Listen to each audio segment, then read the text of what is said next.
أعوذ بالله من الشيطان الرجيم. بسم الله الرحمن الرحيم. قال ربنا ظلمنا أنفسنا وإن لم تغفر لنا وترحمنا لنكونن من الخاسرين. صدق الله العظيم. حضرت آدم علی نبینا وعلیہ الصلاۃ والسلام واقعہ اللہ جل شانہ ذکر فرمائے. دې خبرې وضاحت د پاره چې په انسان باندې د الله جل شانه څومره ډېر نعمتونه او احسانات دي چې دې پیدا کو مسجود ملائکه وګرځو او دغسی د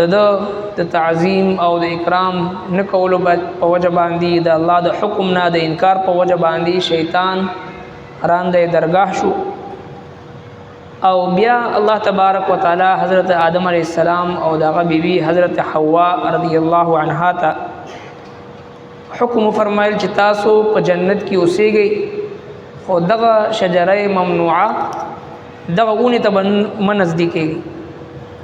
ابلیس د دوی په زړونو کې وسوسه واچوله او دوی ته قسمونه په دروغو باندې وخوړو او دوی د دغه اونې نه د خوراک طرف ته قایل کو. دوی د دغه اونې نه خوراک کو په دې سوچ سره چې کدی شي مونږه او زمونږ راتلونکي اولاد همیشه د پاره په جنت کې پاتې شي. دنیا ته حقته کوزیدل او مشقت او تکلیف نه مونږه بچ. نو څنګه چې سرنګ چې هغه اونې نه خوراک وکونو د هغوی د بدن نه لباس د جنت چې هغه اخوا شو بیا حجاب شو او د جنت په پاڼو باندې خپل ستر عورت د پټولو کوشش شروع کو. په دې موقع باندې رب کائنات ورته یاد دهانی وکړه چې وناداهما ربهما आवाज کو دوی ته رب دوی الم انهکما ایا معنی منه کړی تاسو عن تلکما الشجرتی د دې اونې د خوراک نه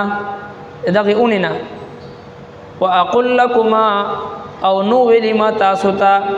ان الشیطان لكما عدو مبین شیطان تاسو دوانو دشمن دی اخکارا. الله تبارک وتعالى وته یاد دهانی فرمایل. حضرت آدم علیہ السلام چونکه انسان د نسیان نه دی انسان نه هیر ډیر زیاته کی نو لہذا دغه خبره او دغه حکم د الله تبارک وتعالى د حضرت آدم علیہ السلام د ذهن نه وتیو. نو چې کله الله تبارک وتعالى دوباره وته یاد دهانی فرمایل الم انحکما پرونی آیت مبارکه کې تیر شو چې ما منې کړی نه تاسو چې دې ته بل نزدیکېږي او دینه به خوراک نه کوئ او دا شیطان ستاسو ښکاره دښمن دی. فورا حضرت آدم علیہ السلام ته رایات شو. قالا نوې دوانو فورا ربنا زمونږ ربا ظلمنا انفسنا مونږ ظلم وکړو په خپلو ځانونو باندې وإن لم تغفر لنا او کته اون بخی مونږ ته کته بخرونه کړی مونږ ته وترحمنا او په مونږ رحم اون کړی لنکونن نو خامخا به یو مونږه من الخاسرین د تاوانیانو نه. د حضرت آدم علیہ السلام طرز عمل مونږ او تاسو د پاره او قیامت پر راتلونکي مسلمانانو د پاره او د ټول انسانیت د پاره قابل تقلید عمل دی چې کله هم انسان نه خطا سرزد شي نو فورا داغینا معذرت کول او داغینا بخنه غختل او پاغي باندې توبه او استغفار کول دا د آدم علیہ السلام صفت دی. او د ګناه نه بعد د معصیت نه بعد د غلطۍ نه بعد پاغي باندې اکړ ښکارا کول او پاغي باندې ضد او عناد مظاهره کول او پاغي باندې د جهالت مظاهره کول او په خپل ګناه باندې دلایل ورکول دا د ابلیس طرز عمل دی. حضرت آدم علیہ السلام په باره کې راځي چې درې نیم سوه کاله حضرت آدم او حضرت حوا دواړو د الله تبارک وتعالی په حضور کې جړاګانې وکړي. درې نیم سوه کاله جړل او سترګو نه به یې اوښکې تویو او د الله تبارک وتعالی نه دا دعاګانې غوښتلې، تر دې پورې چې په سورې بقره کې بیا ذکر دی 300 کاله بعد الله تبارک وتعالی فتلقى آدم ربه بکلمات، الله تبارک وتعالی حضرت آدم علیہ السلام ته یو څو کلمات وخلو، ثم تاب علیه، بیا کلمات سره توبه وکړه. کوم کلمات؟ دا ربنا ظلمنا انفسنا وان لم تغفر لنا وترحمنا لنكونن من الخاسرین. دا کلمات حضرت آدم علیہ السلام په جبه باندې چې کله رالی رب کائنات د دې توبه هغه قبول کړه. نو بل طرف ته ابلیسو هغه نه هم چې د خطا سرزد شو، ګناه سرزد شو، د الله د حکم ښکاره چې دی هغې نه بغاوت وکړو. نو چې کله ورته وویل شو چې ته ولې د الله د حکم نه انکار کوي، نو هغه په دلایل ورکولو باندې شروع وکړه چې زه د آدم علیه السلام په وړاندې سجده ځکه نه کوم چې ما سره په دې باندې دلایل دي، او دلیل دا دی چې زه دنه غوره یم، او دلیل دا دی چې زه دا اور نه پیدا کړی یم، د اور صفت علو ده، بلندی ده، او دې د خټې نه خاورې نه پیدا کړی دی، خټې او د خاورې تعلق ځمکې سره دی، نو لہذا زما مرتبه د دنه اوچته ده. حالانکه دغه ابلیس د دې اور ظاهري فائدې ته کتو، خو حقیقت کې د اور چې کوم مهلک او نقصان ده اثرات دی هغې ته نه کتو چې کوم څیز ته دا اور ولګي نو هغه سوځي، نقصان ورکوي او وختي طور باندې فائدہ درکوي، او چې کله یو ځای کې دی ولګي او دغه یو څیز ته ورسېږي نو هغه څیز ختموي او سوځي. او حضرت آدم علیہ السلام د خټو نه، د خاورې نه او د اوبو نه جوړ دی، او دا دواړه د اوبو او خاوره دا چې یو ځای شي نو دینه عمارت تیاریږي، اوبو او خاوره یو ځای شي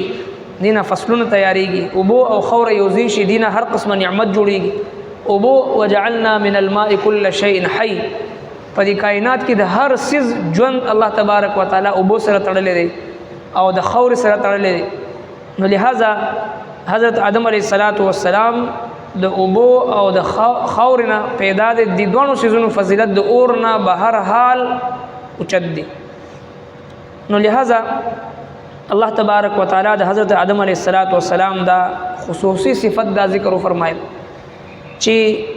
ربنا ظلمنا انفسنا، ای زمونږ ربا ظلم وکړو مونږه په خپلو ځانونو باندې، خپل ځان طرف ته منسوب کړه، حالانکه دا څه ظلم نو، دا ظلم په دې ځای کې په معنا دی زیاتوالی دی. قرآن کریم کې دا ظلم دا لفظ ولم تظلم منه شیئا،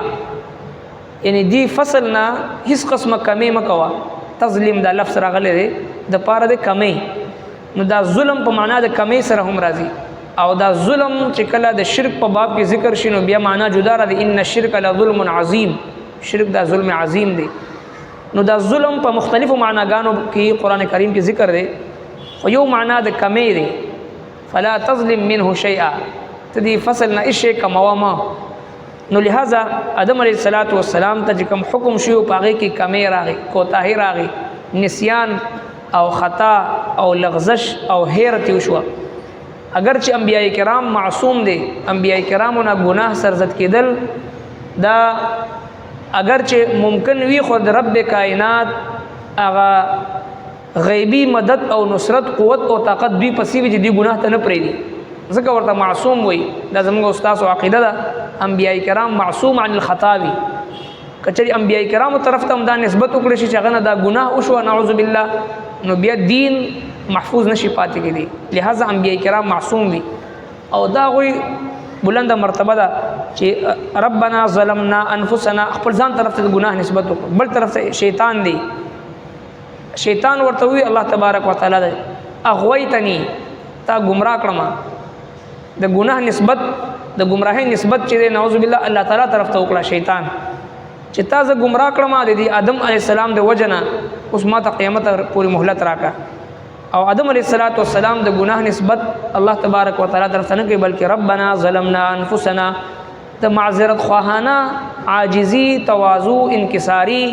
په خپل غلطۍ باندې پښمنتیا توبه او استغفار او عاجزی د دې ترغیب مونږ ته ملاویږي د حضرت آدم علیه السلام د مبارک عملنا